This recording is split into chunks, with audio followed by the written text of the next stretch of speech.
Assalamualaikum warahmatullahi wabarakatuh dan salam sejahtera.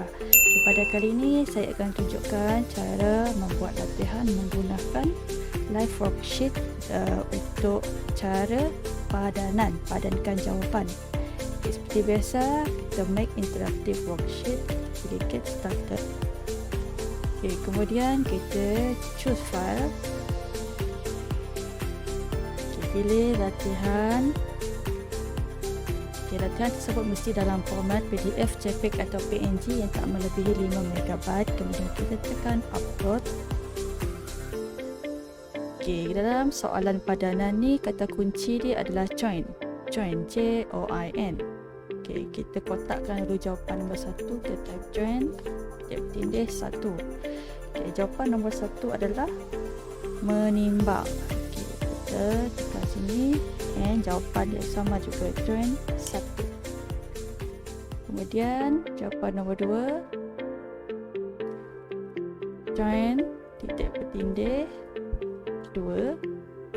Jawapan dia adalah mengumpul, join 2. Itu juga dengan soalan lain, nombor 3, join 3, join 3.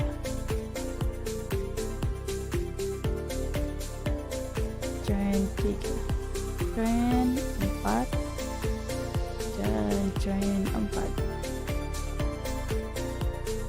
Sudah selesai. Kita tengok betul 1, 2, 3, 4. 1, 2, 3, 4.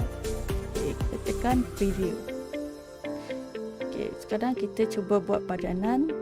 Yang ni nombor 1.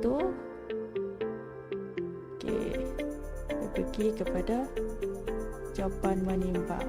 Nombor 2, kita pergi kepada, kita buat jawapan salah. Nombor 2 dengan jawapan 3 ni kita buat salah. Dan nombor 4 membungkus. Sekarang kita type finish. Jawapan 3 dan 4 tadi salah. 3, 4 salah.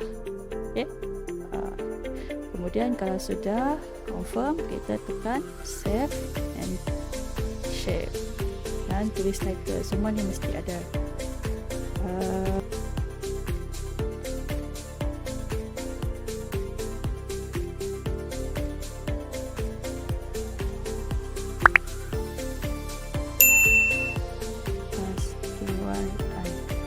Kemudian tekan save. Kemudian bolehlah open worksheet dan share kepada murid-murid latihan ini dalam bentuk copy link ataupun custom link. Sekian, terima kasih.